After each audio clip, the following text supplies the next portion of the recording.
Vamos fazer então a leitura na palavra do Senhor do livro do profeta Ezequiel, capítulo 47, versículos de 1 a 12.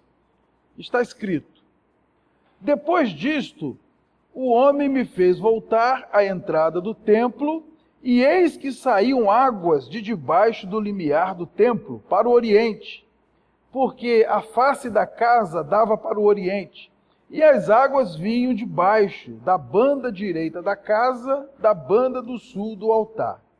Ele me levou pela porta do norte e me fez dar uma volta por fora, até a porta exterior, que olha para o oriente. E eis que corriam as águas ao lado direito. Saiu aquele homem para o oriente, tendo na mão um cordel de medir. Mediu 1000 côvados e me fez passar pelas águas, águas que me davam pelos tornozelos. Mediu mais 1000 e me fez passar pelas águas, águas que me davam pelos joelhos. Mediu mais 1000 e me fez passar pelas águas, águas que me davam pelos lombos. Mediu ainda outros 1000 e era já um rio que eu não podia atravessar, porque as águas tinham crescido, águas que se deviam passar a nado, rio pelo qual não se podia passar. E me disse: Viste isto, filho do homem? Então me levou e me tornou a trazer à margem do rio. Tendo eu voltado, eis que à margem do rio havia grande abundância de árvores, de uma e de outra banda. Então me disse: Estas águas saem para a região oriental e descem a campina e entram no Mar Morto, cujas águas ficarão saudáveis. Toda criatura vivente que vive em enxames passará por onde quer que passe este rio, e haverá muitíssimo peixe, e aonde chegarem estas águas, tornarão saudáveis as do mar. E tudo viverá por onde quer que passe este rio. Junto a ele se acharão pescadores, desde En-Gedi até em Eglaim. Haverá lugar para estenderem redes. O seu peixe, segundo as suas espécies, será como o peixe do mar grande, em multidão excessiva. Mas os seus charcos e os seus pântanos não serão feitos saudáveis, serão deixados para o sal. Junto ao rio, às ribanceiras de uma e de outra banda, nascerá toda sorte de árvore que dá fruto para se comer. Não fenecerá a sua folha, nem faltará o seu fruto. Nos seus meses produzirá novos frutos, porque as suas águas saem do santuário, o seu fruto servirá de alimento e a sua folha de remédio. Vamos orar, queridos? Senhor, nós glorificamos o teu nome, pelo grande privilégio de estar na tua casa.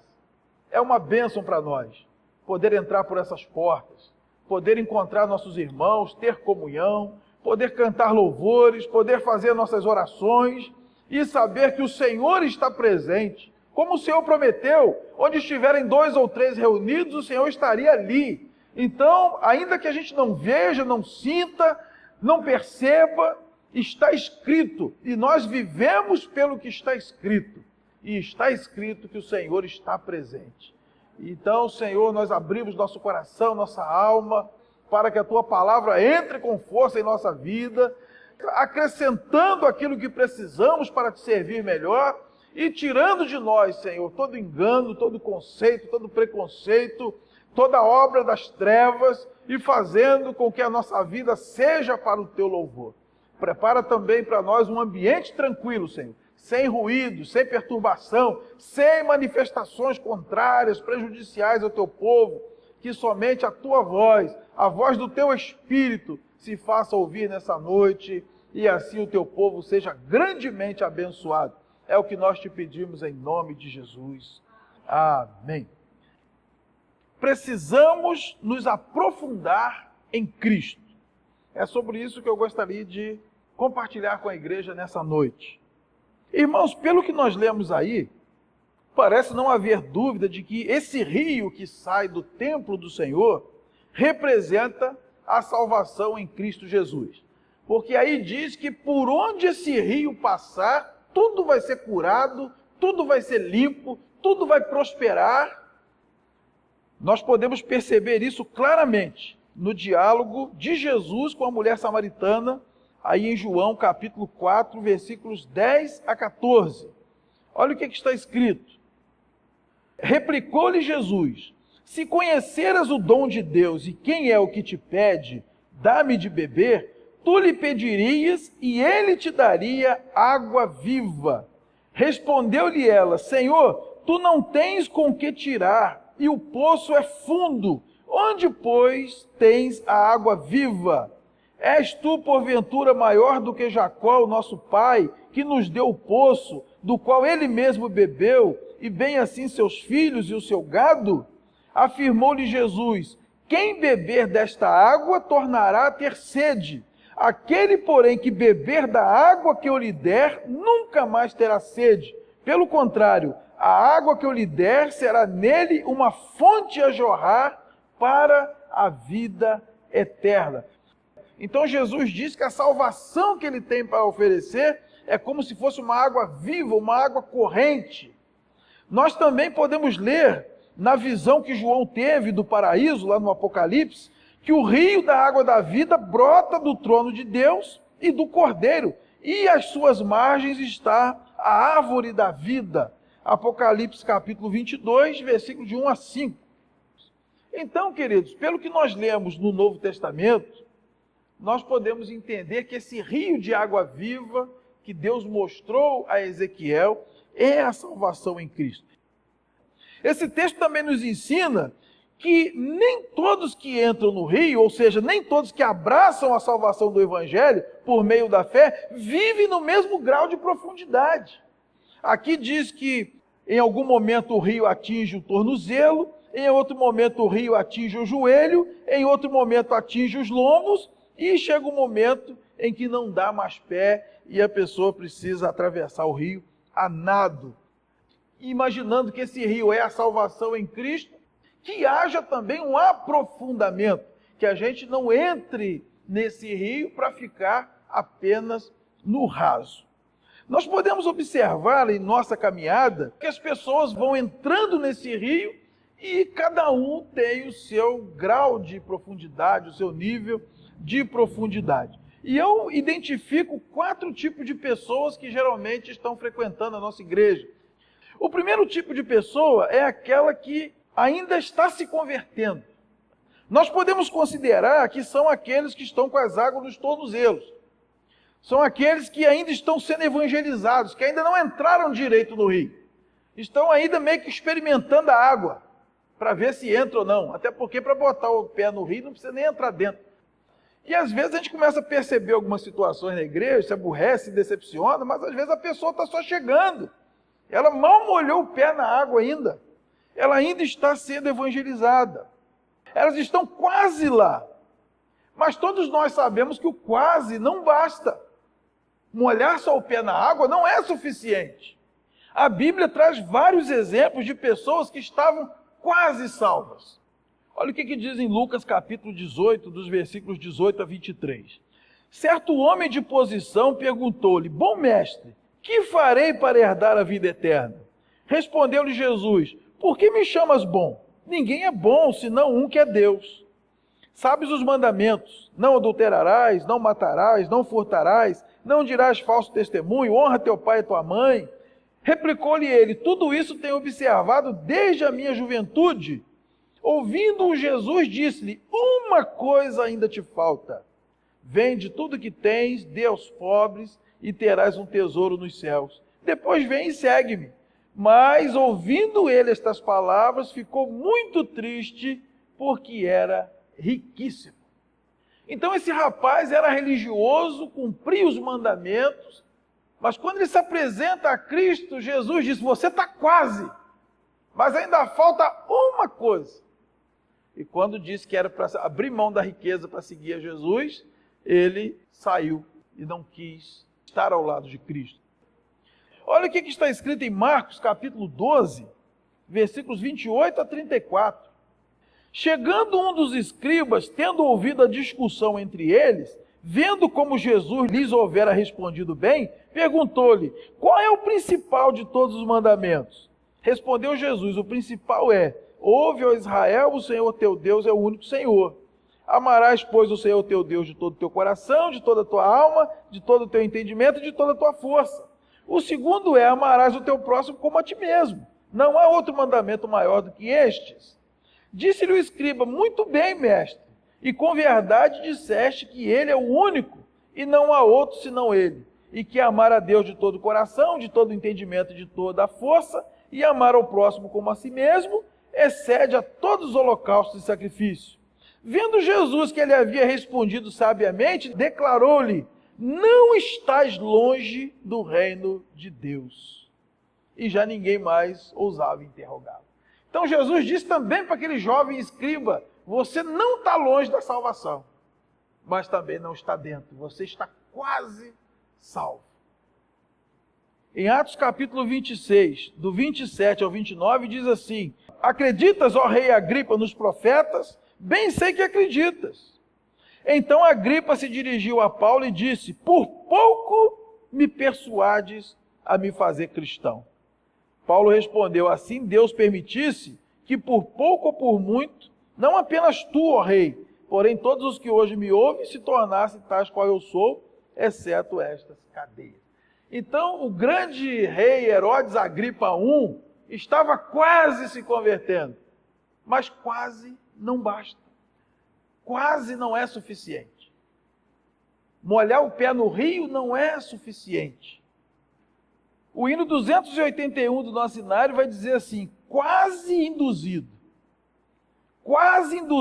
sim a Jesus, quase induzido a andar na luz. Sonhas em replicar, quando tiver vagar, eu vou então buscar o Redentor. Quase induzido, ó coração, quase induzido, ó ilusão. Hoje o bom Salvador, com voz de terno amor, quer dar ao pecador a sua paz. Quase induzido, não queres crer? Quase induzido, vem sem temer. Quase não servirá, quase te afastará, quase te lançará na perdição. Quase não serve.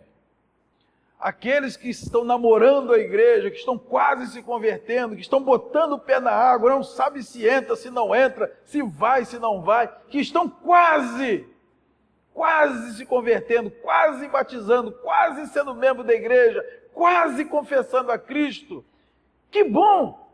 Vocês já andaram bastante caminho, mas eu tenho que dizer para você que o quase não serve. Vocês precisam decidir rapidamente e pular dentro desse rio enquanto é tempo. Não basta ficar com água nos tornozelos, nós precisamos nos aprofundar nesse rio. Em seguida, irmãos, nós temos um segundo tipo de pessoa que também frequenta a igreja. São aquelas pessoas que já se converteram e estão sendo discipuladas. Podemos considerar que são aquelas que estão com água no joelho. Já viu pessoa que não sabe nadar, que entra na praia e fica com água no joelho? Então, não sei nadar, não sei o que está acontecendo, vou ficar no raso. E isso é até aconselhável, né? São aquelas pessoas que ainda são crianças na fé, que ainda estão se alimentando de alimento leve.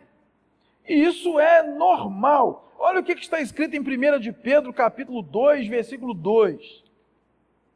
Desejai ardentemente, como crianças recém-nascidas, o genuíno leite espiritual, para que por ele vos seja dado crescimento para a salvação. Então, quando a pessoa se converte, ela é um bebezinho na fé. Não sabe muita coisa ainda. E a criança deseja se alimentar de leite, o que é absolutamente salutar. Ninguém em sã consciência vai dar uma feijoada para um bebezinho recém-nascido, vai? Porque uma criancinha não tem condição ainda de receber alimento sólido. O apóstolo Paulo também fala isso lá em 1 Coríntios, capítulo 3, versículos de 1 a 3.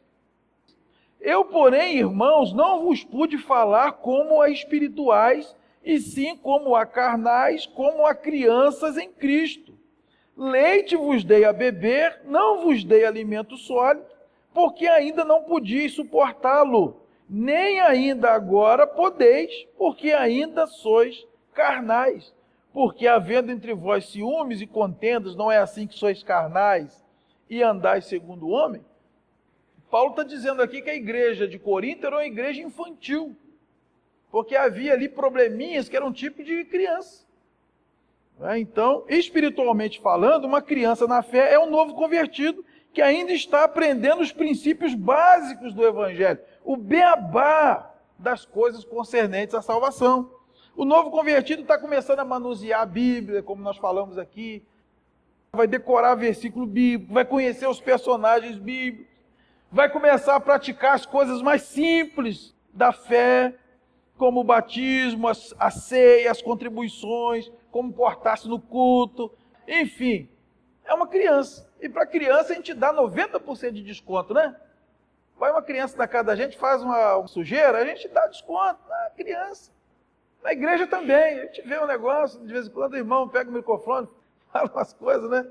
Você fala assim, Jesus amado, toma conta. Mas é criança na fé. E é natural que seja assim. Ela ainda está na fase de beber aquele leitinho, aquelas coisas mais levezinhas, porque começou agora. Agora, também nós não podemos nos contentar em ser crianças a vida toda. Graças a Deus, nós podemos ver que na igreja há um terceiro tipo de pessoa, que são aqueles que já estão consolidados na fé. Nós podemos considerar que são esses que já estão com a água nos lombos. Um crente consolidado é aquele, irmão, que não vai sair da igreja mais. Só se acontecer uma zebra muito grande. Aquela pessoa que já viu tudo que tinha que ver, já se decepcionou, tudo que tinha que se decepcionar com a igreja, que na igreja é um lugar de pecadores, que as pessoas vão errar, vão falar demais, vão falar de menos, vão fazer bico com a gente, e que não tem como, a gente vai ter que lidar com isso. Então, aquela pessoa que já passou dessa fase, que foi discipulada, fez o passo a passo com Jesus, aprendeu os rudimentos da fé, ela agora já é uma crente, e ela vai ficar na fé. Essas pessoas já estão desenvolvendo dons espirituais, estão identificando seus ministérios, estão trabalhando na obra, estão estudando doutrinas bíblicas em um contexto mais amplo. O escritor aos Hebreus vai falar sobre isso lá no capítulo 5, versículo de 11 a 13. A esse respeito, temos muitas coisas que dizer e difíceis de explicar, porquanto vos tendes tornado tardios em ouvir. Pois com efeito, quando deviam ser mestres, atendendo ao tempo decorrido, tendes novamente necessidade de alguém que vos ensine de novo quais são os princípios elementares dos oráculos de Deus. Assim vos tornastes como necessitados de leite e não de alimento sólido. Ora, todo aquele que se alimenta de leite é inexperiente na palavra da justiça, porque é criança. Então, o escritor aos Hebreus identificou ali naquela comunidade um grupo de pessoas que já eram crentes velhos, que já deveriam ser mestres, ou seja, já deveriam estar ensinando outras pessoas, mas que ainda estavam vivendo como criancinhas na fé, precisando ouvir dele as coisas elementares dos oráculos de Deus. Os oráculos de Deus é a palavra de Deus. Às vezes a gente se assusta de ver um crente tão antigo na caminhada e que, diante de algumas situações, ele se porta como criança. Faz biquinho, faz mainha, chama papai e mamãe, chora, eu vou embora, é meu, não aceito. Chega uma hora que a gente tem que sair do lado do problema e passar para o lado da solução. Não dá para ficar no raso a vida toda. A Bíblia está cheia de textos que diz que nós precisamos crescer espiritualmente. Só para os irmãos terem uma ideia, lá em Oséias 6,3 está escrito: conheçamos e prossigamos em conhecer ao Senhor. Conhecer, ótimo, você botou o pé na água. Agora, é só isso que é conhecer? Não. Também em Filipenses capítulo 2, versículo 12, está escrito: desenvolvei a vossa salvação com temor e tremor. A salvação é pela fé. Está lá em Efésios capítulo 2, versículo de 8 a 10. Não tem outro jeito. Só que após a salvação é preciso haver é um desenvolvimento. Nós precisamos descobrir nosso chamado, nossa vocação, nossos dons, nosso ministério. Precisamos nos tornar adultos na fé. E isso só vai acontecer se a gente se dispor a conhecer a Deus. E como é que nós conhecemos a Deus? Ele já deixou o manual aqui, revelando tudo dele que nós precisamos saber. Nós também podemos conhecer a Deus por meio da oração, quando nós conversamos com Ele e ouvimos a sua voz. Nós conhecemos a Deus quando começamos também a conviver com pessoas que também querem conhecer a Deus e que já conheceram um pouco e vai falando de Deus para nós. Isso é igreja. Quando alguém entra no rio da salvação, não vai querer permanecer a vida inteira no mesmo ponto, mas de tempos em tempos, de 500 em 500 metros, de ano em ano de caminhada, você vai querer fazer uma avaliação e dizer, eu melhorei, eu estou crescendo, eu estou subindo degraus, eu não sou mais aquela pessoa que eu era. E quando nós olhamos para trás e podemos dizer isso, ou melhor, quando outras pessoas olham para nós e dizem isso, você não é mais aquele, hein? Porque aquele que começou a boa obra em nós, ele está trabalhando, irmãos, e diz que ele vai completá-la até o dia de Cristo Jesus. E finalmente, nós podemos encontrar na igreja aquelas pessoas que já estão amadurecidas. Em Hebreus 5,14 diz assim, mas o alimento sólido é para os adultos, para aqueles que pela prática têm as suas faculdades exercitadas para discernir não somente o bem, mas também o mal. Eu digo, irmãos, um dia a maturidade tem que chegar, irmãos. Um dia a gente tem que parar de andar no raso e buscar um lugar mais fundo. Não podemos nos acomodar na vida espiritual. Nós precisamos nos aprofundar em Cristo. Essas pessoas que amadureceram, elas agora possuem as qualificações necessárias para liderar a igreja do Senhor. São os pastores, os presbíteros, os diáconos, os evangelistas, os missionários, os tesoureiros. São pessoas que a própria igreja reconhece que amadureceram e que agora têm condição de sustentar a igreja local. É claro que lá uma vez ou outra a gente se engana, né? Já viu quando você passa assim na beira da estrada, tem uma laranja amarelinha, madurinha? Você fala, poxa, está no ponto. Aí você anda no meio daquele carrapicho todo para pegar a laranja, né? Quando pega, está sequinha, é só queimada de sol. Você acha que está madura, mas ela está dura. Às vezes a aparência engana e uma pessoa se torna líder sem ter condição de ser. E a própria igreja acaba reconhecendo isso e corrigindo. Então na igreja não tem disputa por espaço. Ninguém se coloca como líder de alguém ou melhor que alguém. Acontece. E eles agora atendem aos requisitos que a própria Bíblia coloca para serem líderes na casa de Deus. Em 1 Timóteo capítulo 3, versículo de 1 a 13, nós vamos ler sobre as qualificações da liderança da igreja. Olha o que diz. Fiel é a palavra. Se alguém aspira ao episcopado, excelente obra almeja. É necessário, portanto, que o bispo seja irrepreensível, esposo de uma só mulher, temperante, sóbrio, modesto, hospitaleiro, apto para ensinar, não dado ao vinho, não violento, porém cordato, inimigo de contendas, não avarento, que governe bem a própria casa, criando os filhos sob disciplina, com todo respeito. Pois se alguém não sabe governar a própria casa, como cuidará da igreja de Deus? Não seja neófito, para não suceder que se ensoberbeça e incorra na condenação do diabo.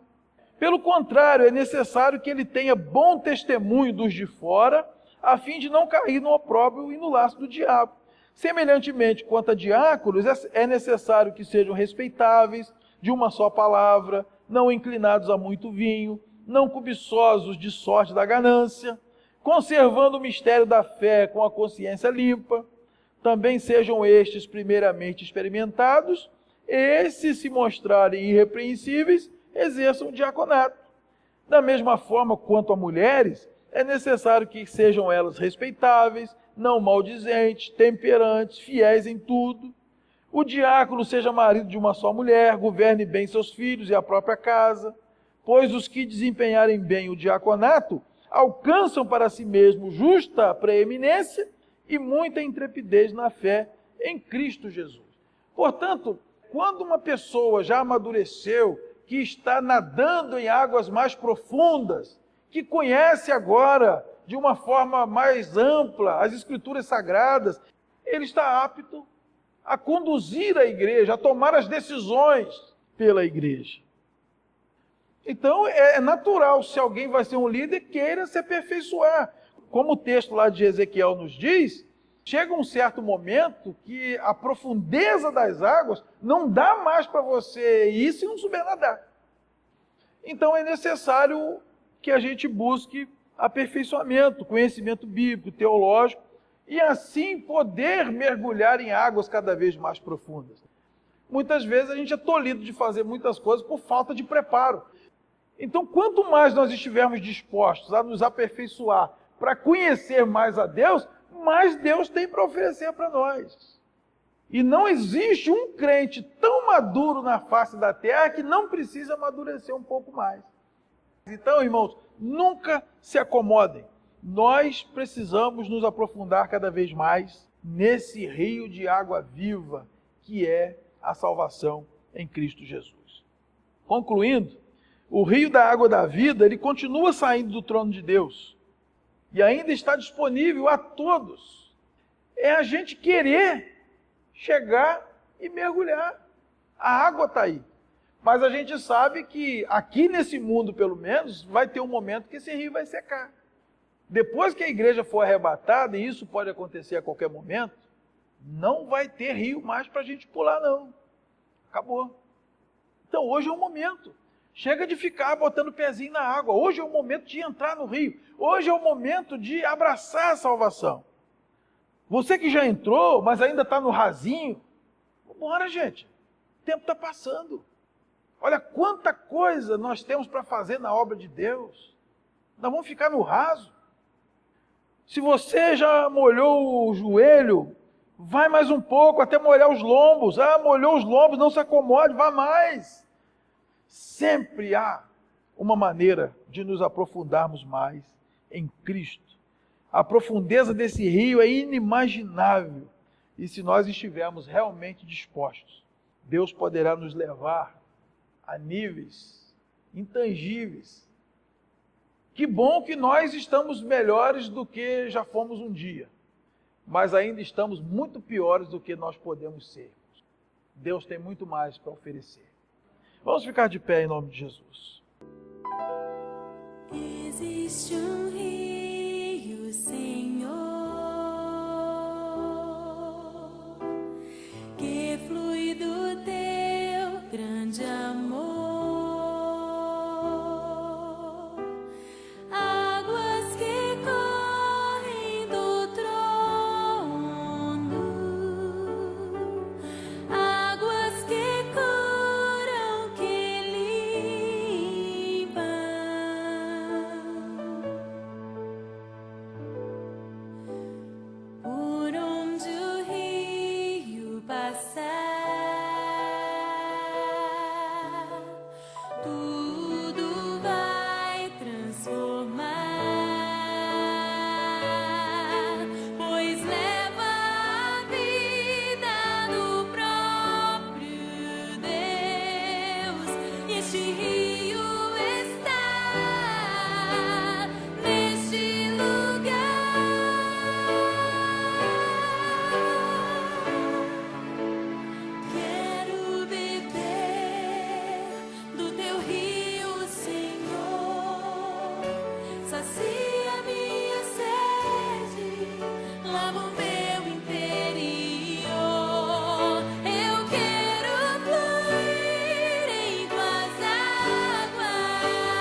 existe um